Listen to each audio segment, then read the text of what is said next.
Hey, Billy Lane here. I want to thank all of you for following me. Thank you for subscribing, for liking the videos, for your comments. I really appreciate them.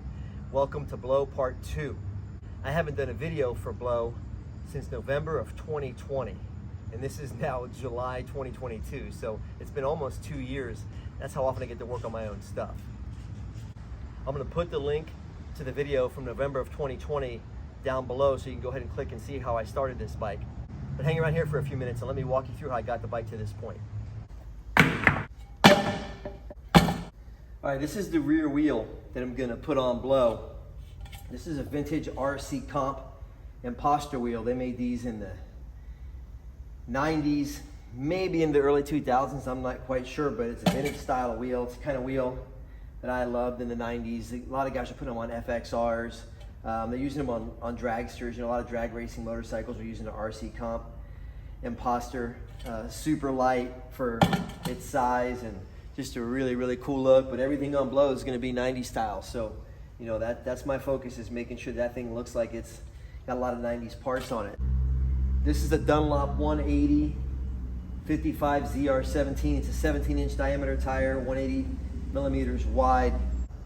Z-rated tire for racing. I'm hoping that I never get Blow fast enough to find out if I need that or not, but and the RC Comp is a 17 by 5.5 inch, so when I was a kid, I watched my dad work on cars in the yard to make ends meet, and he always mounted and balanced the tires by hand using a couple tire irons and a rubber mallet.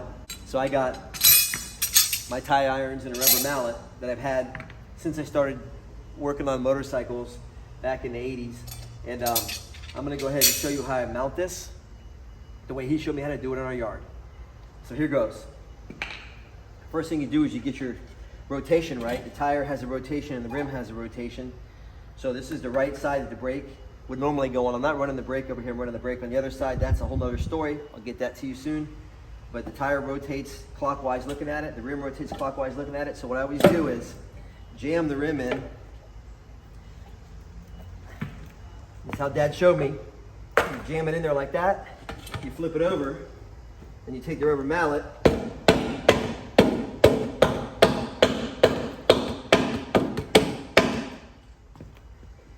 you want to put some weight on it to get over that bead. There you go. Now here's the next step.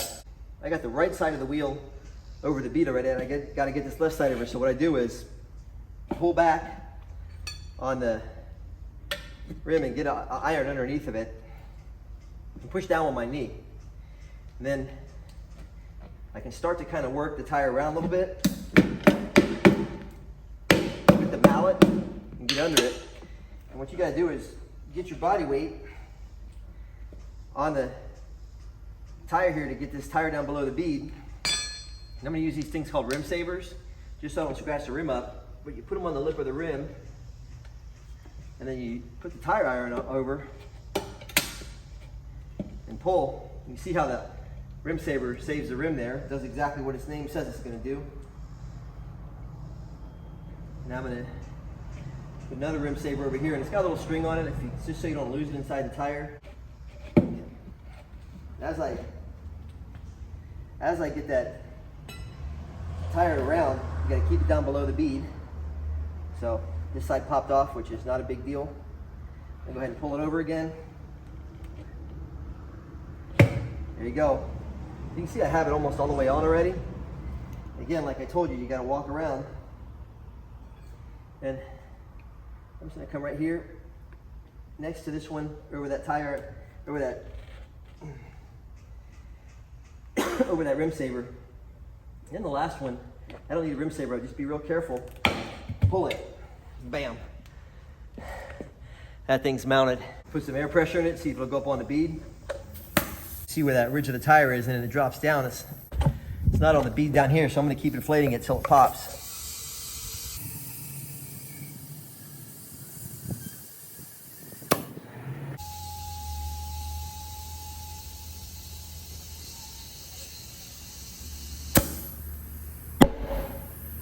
There it is.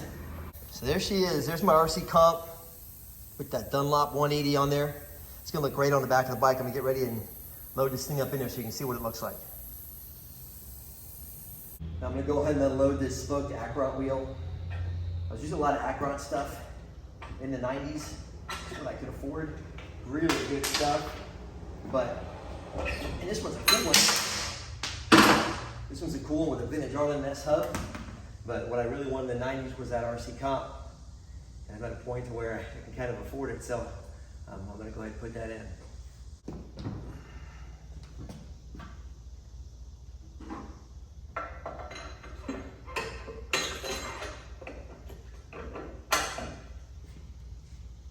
I got the blacked out RC Comp Imposter mounted with a Dunlop tire set up on the bike. Don't let that rear fender brace trouble you. Neither fits right, neither is gonna stay on the bike. I'm gonna make a fender for this most likely, or modify one, make a sissy bar for it. But I am going with a lot of blacked out components on this bike. The wheels, the engine, transmission are all gonna be blacked out. And then the bike is gonna be pearl white, following the blow theme that we've talked about. I'm gonna go ahead and change the front wheel now. Cut some tabs and some junk off of this frame. It's why they call them choppers. You chop off what you don't want. I'm gonna chop off quite a bit. This might seem a little silly to some of you, but I'll explain it. I always like to have a headlight hung on a bike when I'm working on it, because as I'm doing my fab work, my eye is constantly studying the bike. What's right about it, what's not right about it. Sometimes I sense there's something not right about it, but I have a very hard time picking that out. And there's a few things that are really, really important to me to make a chopper look right. And they are the relationship between the handlebars, the gas tank, the seat, and the rear fender are super critical. A lot of times the headlight has something to do with that. So I'm gonna get this headlight mounted and make sure I like where it is. If I don't like it, I'm a fabricator. I'm a cutter, a grinder, a welder. I'm a chopper guy, right? I'm gonna cut this thing, make it work if I have to. But I'm gonna mount the headlight up here on the mount where Mondo has it. I've always liked it there. You know, this is a front end from Mondo at Denver Springer, so I've always liked where he's put them. So I'm gonna go ahead and mount it up there for now.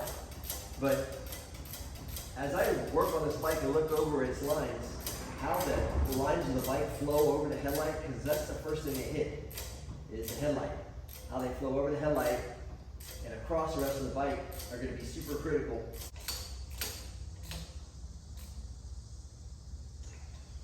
The headlights lead the way. And the way the lines of a bike flow to me is they flow right over the headlight, over the handlebars, over the tank, down the seat, and that's what gives a bike its line. The bottom line's not as critical. I mean, if it's too high off the ground, they look horrible.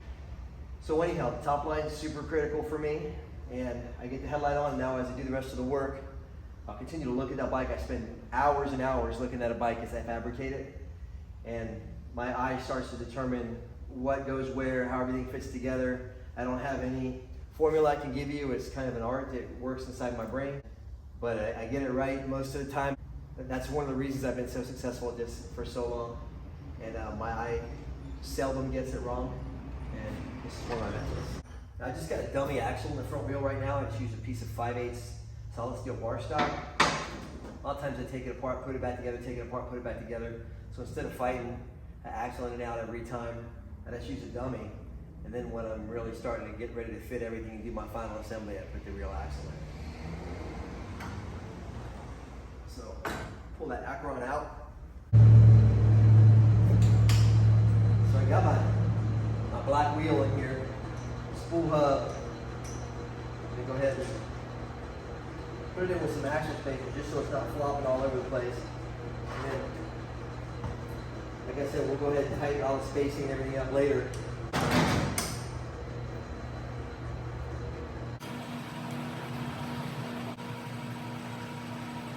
So there's below with the 17-inch rear wheel on the back, and the reason I want to use a 17, it's smaller in diameter than an 18, right? And it's just a 55 series tire, so about 3/4 of an inch drop to the rear of the bike, which is something I really want to do. I like them low. I got one of Mondo's springers on it. His springers, as you can see, are real bouncy. I love that about them. I already discussed the wheelie relaunch characteristics they have, but I like it low in the back, a little higher in the front when one of his springers on it, because it's going to bounce up and down, and as it springer compresses, the front of the frame's going to get low to the ground, especially through a corner, so you got to watch out. So I lower it in the back, I have it right a little higher in the front. It gives it a little bit more of a bulldog aggressive stance to it. The blacked out wheels definitely add a lot to this bike. I'm going to black out the back leg of the springer and keep the front leg chrome, something I've always done. I've loved to use a chrome front leg in a painted or colored rear leg that matches the bike. This bike is gonna have white tins on it, but a lot of black stuff. I'm gonna black everything out. I'm gonna black out the blower, but leave the intake plenum here polished, and leave this webbing on the blower polished. That blower is gonna stand out, not like it does now. It sticks out really hard now. I want it to stand out and be the centerpiece of the bike because this is blow, but I don't want it to be super crazy, a lot of polish, a lot of stuff I have to keep clean, and just like a high sheen to it. I don't want that. I want it more blacked out, more hard and aggressive looking. So the black wheels help. All the black I'm gonna do on the engine is gonna help, but right now that's a little premature. I'm gonna get into cutting and chopping and grinding and doing what I do best. So hot here in Tennessee this summer. I know it's hot everywhere, but it's hot here. I can't believe I'm getting ready to do this. But I'm gonna suit up, which will make me even hotter, but I gotta protect my skin and my face and my hands. I'm gonna chop some of these old brackets off this bike. It's why we call them choppers. You chop off the stuff that you don't want or you don't need or you wanna replace, and replace it with better stuff or nothing at all. So I'm gonna suit up in this hot, heavy leather and cut some junk off of this bike.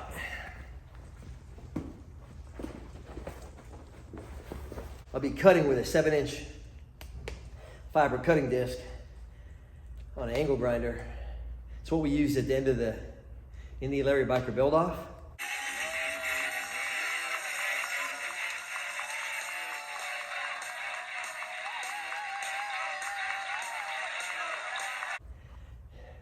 This is one of those ones I had that day. I still have it after all these years. I wear a heavy leather coat in case that cutting disc grenades, it can't go through my cotton t-shirt right into my organs. So I'm gonna suit up and make it happen.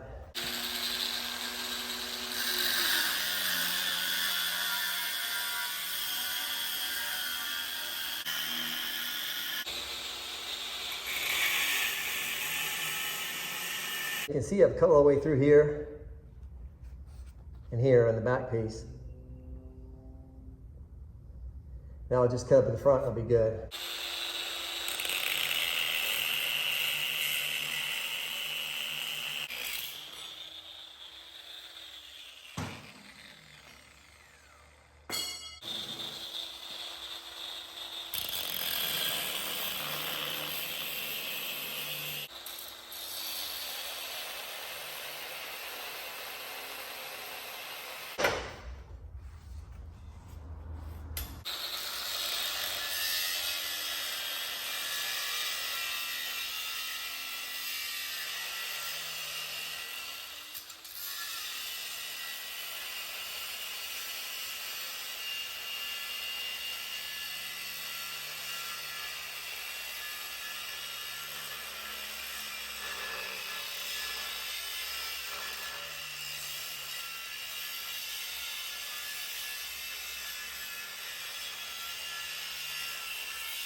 So what I do is I basically cut as much through it as I can and call it like a fracture cut, and I basically thin the metal out to where I can flex it with the crescent wrench back and forth and fracture what's left.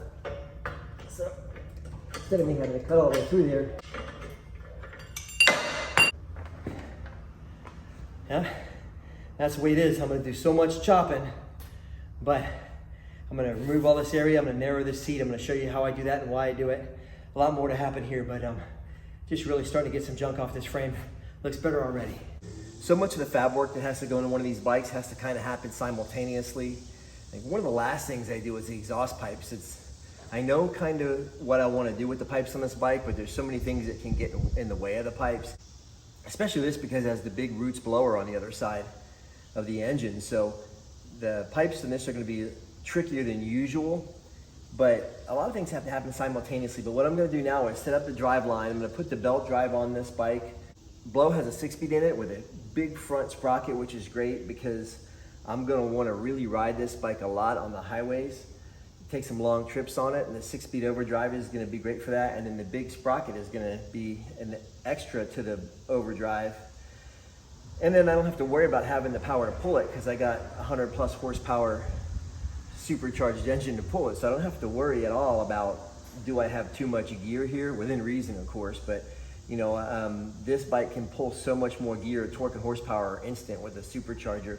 So I'm going to go ahead and set up the belt drive on this because I want to put the battery box in it, and it has to go behind the belt drive, and then the starter motor has to go in it. I'm going to narrow this seat, and once I get that done, I can mount the oil tank, and I need the starter motor and all the primary in before I put the oil tank in it, just to make sure everything fits. And then the transmission can move forward and back in the bike. I need to get the primary belt tension set, and that'll tell me exactly where the transmission sits, and then I can put the rear drive chain on it, and the rear drive chain, when I connect it to the rear sprocket, is going to tell me exactly where the rear wheel fits. And I can't mount the fender until I know where the rear wheel fits because I like the fender to fit super tight. So just that little explanation right there should show you how many things are kind of going on at once with a bike. There's a whole bunch of other stuff I want to do, but right now I'm going to set up this drive line, get everything on it, get the chain on it. Once I get all that done, it'll really start limiting my choices and kind of force me to make decisions on this bike. And then the combination of those decisions, you know, the sum of them is whether or not this bike looks great or looks like crap. This transmission main shaft, a little rusty. Just a little bit of surface rust that's on it. You know, it's a machine fit in the bearing ring. Just that little bit of surface rust that's on the shaft is enough to make the bearing from the primary not want to go on the shaft. Let's hit it with a piece of emery cloth. If you don't have emery cloth, the trick I've used is take a piece of sandpaper or a belt sander belt, and you slice it with a razor blade or cut it with a pair of scissors and make yourself a strip. But it's good for doing stuff like that. Good for, you know, if you want to sand a frame rail to weld something to it, you want to get the scale and the oil and the grease and the dirt off of it. It's a great little trick without having to go buy a roll of emery cloth. It's kind of, abrasives are expensive. A lot of times, like if I don't have a certain grit emery cloth in the shop, I'll use a piece of a belt sander belt because I have a lot of more coarse grits of the belt sander belts. So I get that shaft cleaned off pretty good now. I'll go ahead and lubricate just a little bit with some graphite. It should just slip right on now. There it goes. See how easy that was? Just a little bit of rust. And I'm not going to bolt it tight. I'm just going to snug it down. I'll get my clutch basket on, get my front pulley and my drive belt on, and I can tension this gearbox in here, and that'll give me my drive line length. And then from my drive line length, I can get my chain on and really start to see where my rear wheel's going to sit on this bike. Generally speaking, on a bike like this, I'm going to want the rear wheel as far back as I can get it, because it will make the bike look longer and sleeker. Even like a 1/2 inch, 3/4 of an inch spacing forward or back of the rear wheel will make a huge difference. So, you know, I'll set it long, because I can always take links out of the chain. You can add links to a chain too, but it's a lot easier to take them out than it is to add them. So I'll set the wheel as far back as I can get it to still have some range of adjustment. And if I want to pull it forward, I just remove links and pull the wheel forward. But I set it way back because that allows me to move the fender back and gives me more length here. And that's something I'm really striving for. This isn't a super long frame, and I'm not trying to build a super long bike, but my bikes don't look bulky or chunky for a reason. They look really sleek and fast and lean, and that's what I'm going for. And making the appearance that it's longer than it is, even if it's not, is a little visual trick that I have always played on for years.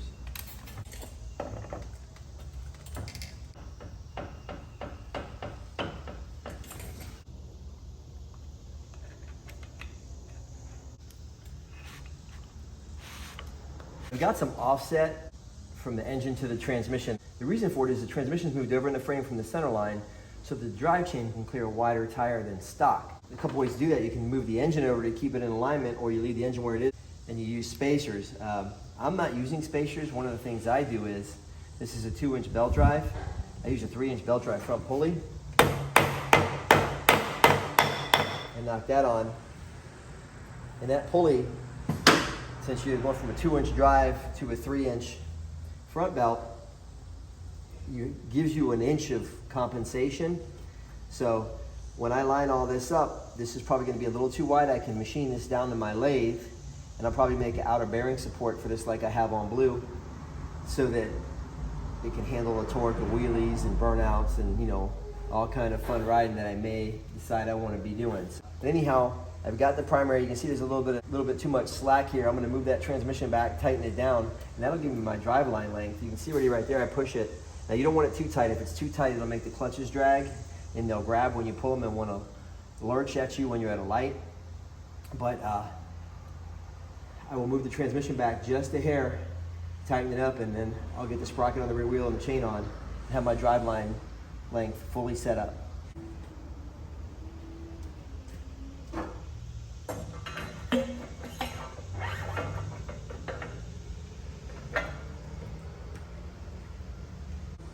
So I put the rear drive sprocket on the wheel for now. It's just mocked up. It's not spaced, what you might call east or west or in alignment with the drive line right now. But it's going to give me a good indicator of my chain length. Later, when I set up the rear wheel, I'll show you how I set all this spacing up. The brake rotor and the caliper are going to ride inboard of the sprocket, and all the mount for that has to run between the frame and between the chain. So it's another reason I have to have the chain on this bike. I can't make all the bracketry until I know where the chain's going to ride. So I'm going to set up this chain length for right now. I'm probably going to change the sprocket and get an anti-hero sprocket from Big Paul at Bare Knuckle Choppers, because I like Big Paul. I like what he makes, and it's a really great looking product, and from what I hear, a great product. So I'm probably going to buy one of those from him and put it on. But right now, I'm just going to mock up with what I've got in the shop.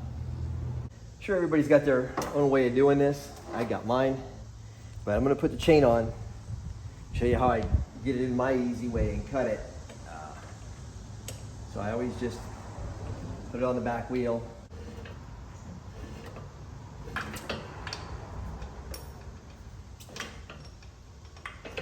Get it over the transmission sprocket.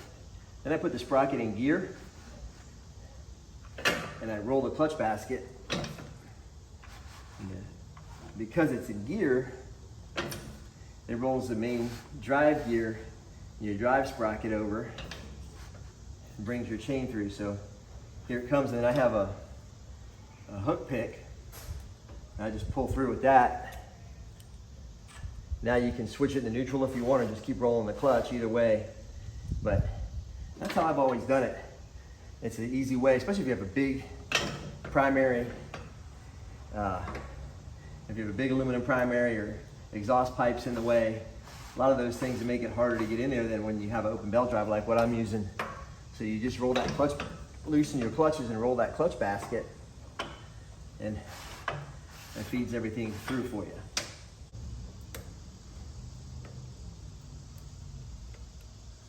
So I'll pull this chain in. I'll just hold it up here with a zip tie. Real easy, you know, a little bit away from the last link. Now I need to knock this pin out right here and pull the remainder of this chain away, and I've got 2 inside links coming together, and the master link will go through those. So let me show you how I do this. I have a chain cutter. There's a way to do it without a chain cutter, but I use a chain cutter because I've got one, and they're not that expensive.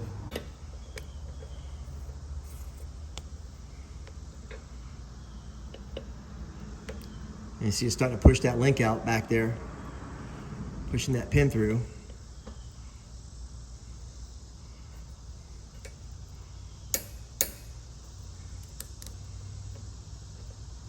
And just come to this other link.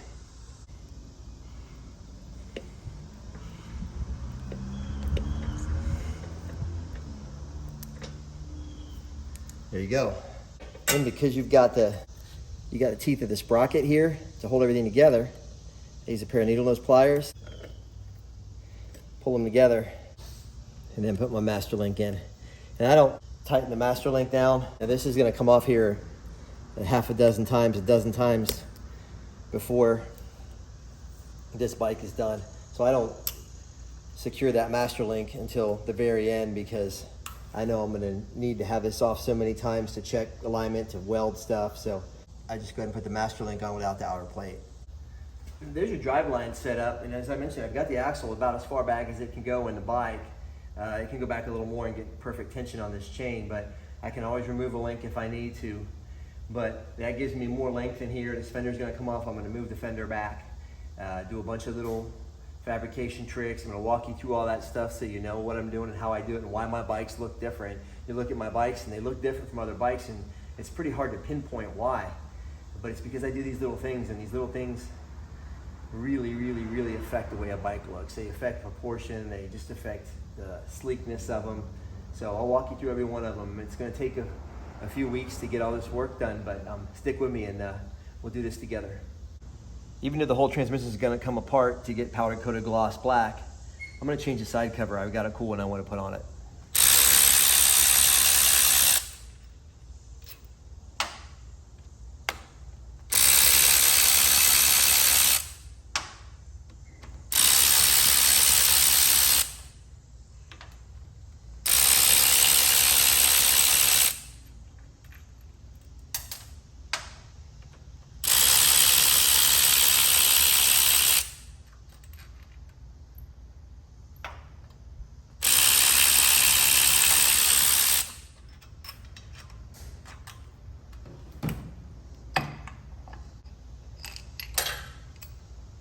This isn't from the 90s, it's from the mid 2000s, but I bought it when I saw it just because I thought, what a cool product. You know, every time I see something cool in the custom bike world, you know, I give it some applause, you know, because I was primarily a parts manufacturer for the longest time, still really am. When I saw these come out from RSD with the Lexan see-through window, I said, hell yeah.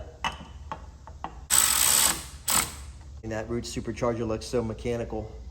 I got that mechanical looking kicker cover. Kind of shows you the inner workings of that gearbox. Kind of a cool piece. It's gonna look good on there when everything's blacked out. I got the RSD see-through transmission side cover on it. I just wanna make a comment there's always a few haters out there that you think you're harder than me, or you wanna try and make it look like I'm soft. Why I'm not putting a kicker on it. I do have a kicker for the bike, and if I can, I'm gonna put the kicker on it. But, as I mentioned before, I have issues with the exhaust. You know, there's not a lot of ways to go with the exhaust because I got this big hunk of aluminum hanging out the right side of the bike. So one of the pipes is gonna go out the left side. I know that already. And one's gonna come out the right side, and I'm just not sure exactly how I'm gonna do that yet, but I want the pipes to look really great. I kind of know what I want, and the kicker may be in the way of that. The two things that cause problems making exhaust pipes on a custom is always electric start and the kicker. I definitely want the electric start on the bike, so I'm not gonna remove that, and the kicker is a question mark. I can live with it or live without it. I don't need it. I got plenty of kickstart bikes. Everything else I have is kickstart except for my bad boy.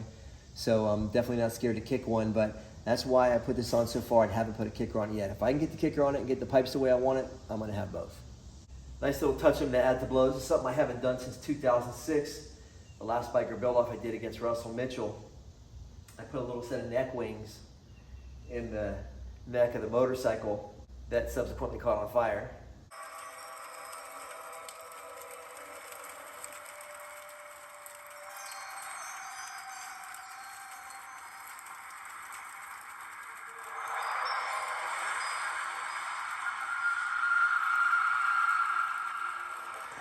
But the first time I did it was on the Indian Larry biker build-off in 2003. And time is of the essence.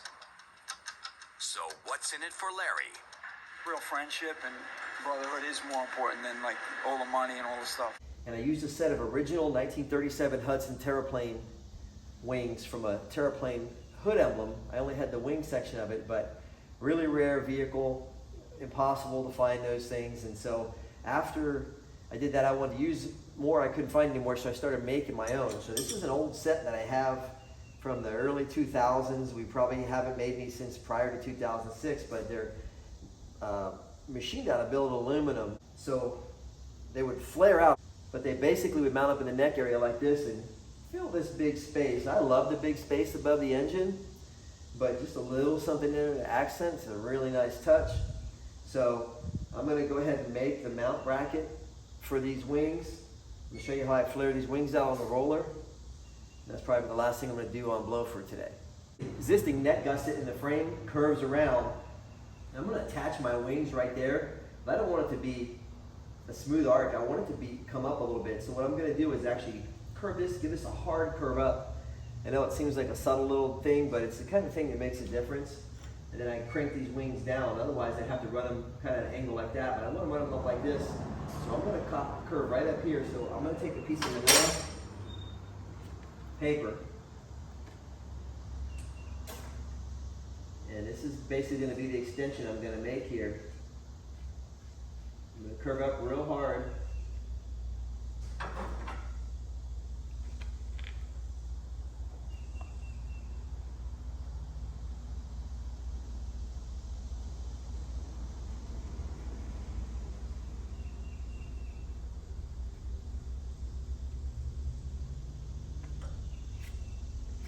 So I just draw my pattern on a piece of manila folder. I cut it with scissors. Then I'll transfer this to a piece of 5/16" thick steel plate, shape it on the belt sander, and I'm ready to weld it on. So that's going to be the extension that I'm going to make. And then once the extension's on there, I can drill it and bolt these wings to it. And I've got my wings kind of splitting the difference here in this angle. But you'll see when it's on, it's a really, really nice touch. Not much to it, but a little step like this, taking a little bit of time, attention to detail, you know, really sets us apart from the pack. I do not like to be grouped in with the pack. Here's a steel plate I'm gonna make my steel extension out of. Here's my pattern. Use an angle grinder with a sanding disc on it and take all the foundry scale off of the surface of this metal so that I can draw on it clean, and it's clean when I weld it.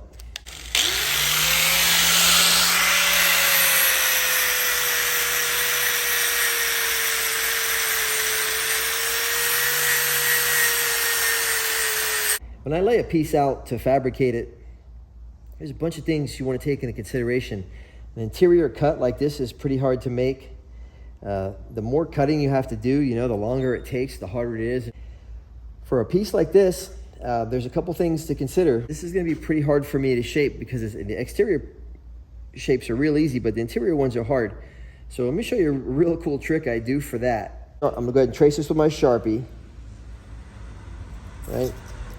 Instead of trying to come in here and shape and cut this inner radius, I'm going to go ahead and drill right here with a 1" drill bit first and let the drill bit do that cut for me. So I'm going to start with a smaller drill, a pilot hole, and gradually work up to a bigger bit. That's how you drill holes without wearing out all your bits. So I'm going to go ahead and punch this, start drilling it up, show you how I do that, and then I'll go ahead and cut the rest of the material off. But right now I'm going to leave it long. It makes it easier for me to hold it this way in my vise in the drill press. So I'm just going to go ahead and with a center punch where I want to drill.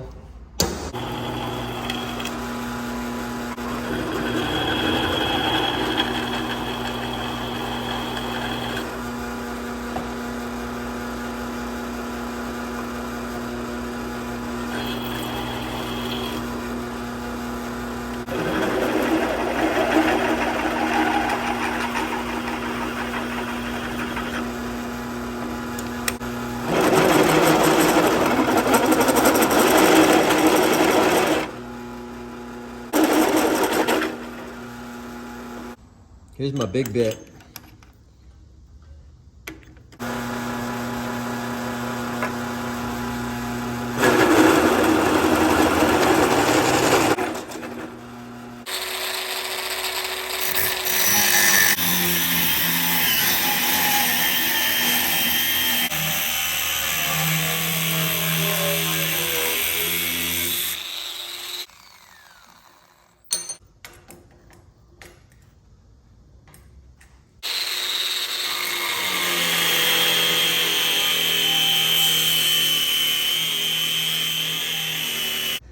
So you can see I've made pretty quick work of getting this roughed out. I'll go ahead and cut it off right here. But you can see how that drill bit made that nice smooth radius from here. And then I just start shaping the rest of it over on the belt sander. And I'll have this thing done in no time.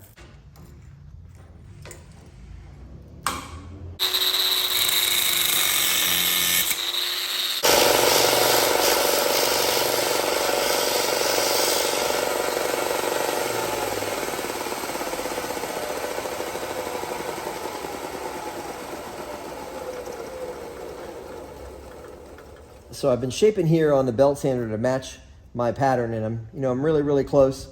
I'll go ahead and put it up. If I need to fine tune it, I will, but you can see I've got a pretty close shape here. I'm gonna take a little bit off this edge. Then I wanna bevel this front edge because this is where I'm gonna weld it to the bike, and I wanna have a nice beveled edge here so I can get good penetration with my TIG welder.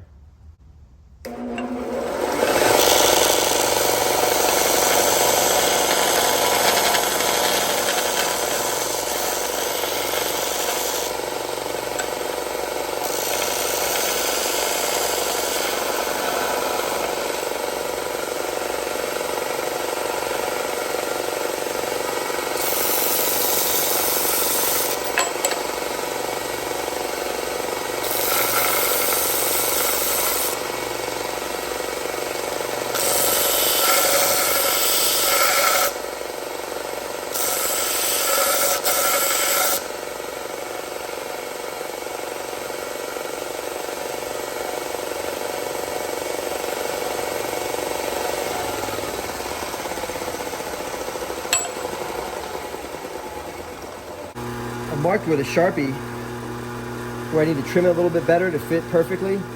My pattern wasn't exactly perfect, so I'll finish this out, and then I'm drilling a hole that we'll use to mount the wings.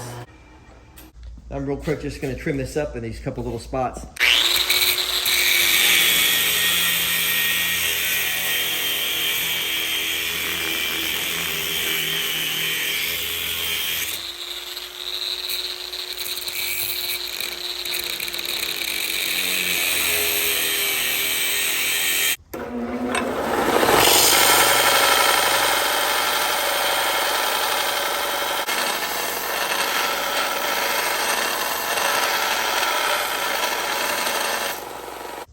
So you can see a nice clean fit. The radius kind of hooks around, makes a sharp hook.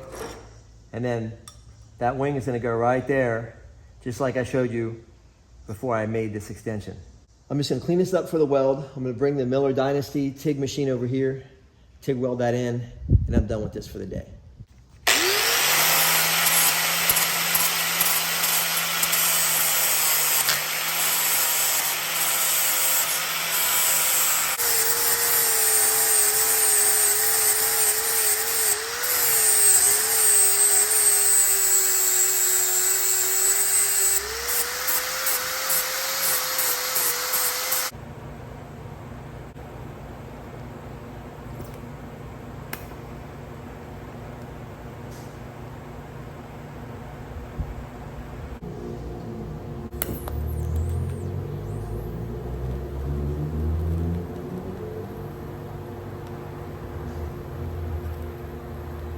While this cools, I'm gonna go ahead and start to roll those wings in the slip roll and show you how I put a little curve to them so they don't look so one-dimensional. So you wanna open up your slip roll. These are 1/4-inch steel plates, so this is how I'm gonna roll these. I'm gonna open up your slip roll so that they just get a little bit of grip on here, but aren't getting crushed. I've got the rear roller dropped down as low as I can get it, and I'll work that up a little bit to get the flare I want out of these, but I want these to flare in opposite directions, so I'm going to put them in opposite directions in the machine. And they're both going to curve up, and then when you put them together, they're going to curve out away from each other. So I'll put them in the machine with the front going in first, and basically trying to get them in as straight as possible. I'm going to crank my roller, feed them through.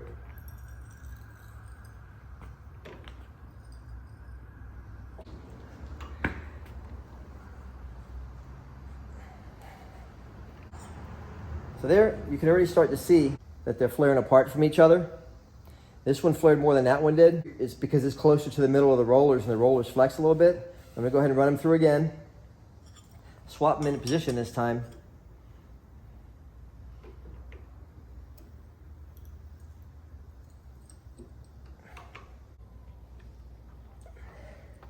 It takes a lot of force to roll them because they're 1/4-inch aluminum precision plate. They're strong. So I'm working it over here on this hand crank. But now you can see they're starting to flare out evenly. And that may be just enough. I think I'm gonna run them through one more time. just to see if I can get a little more flare out of them. And I'll crank this back roller up just a hair.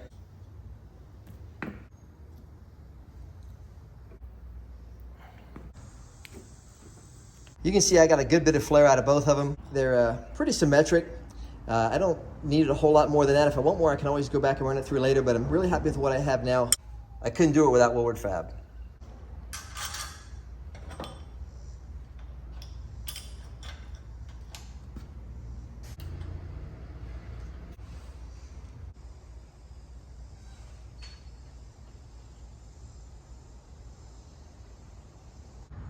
You don't need me to say it. You can see the blow stanced out. I mean, this bike's got lines. It's hard to screw up lines like this, but I've seen a lot of guys do it. This bike has the exact same dimensions as Misbehavin', which was the first biker build-off bike I did in 2002. Growing up in Miami in the 70s, 80s, and 90s, it represents the custom bikes I was building in the 90s. Blow represents the cocaine culture from Miami from the 70s, 80s, and 90s. And a lot of the parts I'm using are from that era. Got the blacked out RC comp imposter wheel on the back, blacked out 21-inch spool spoke wheel on the front, blacked out rear springer leg, narrow springer front end from my good friend and brother Mondo at Denver's Choppers in Nevada.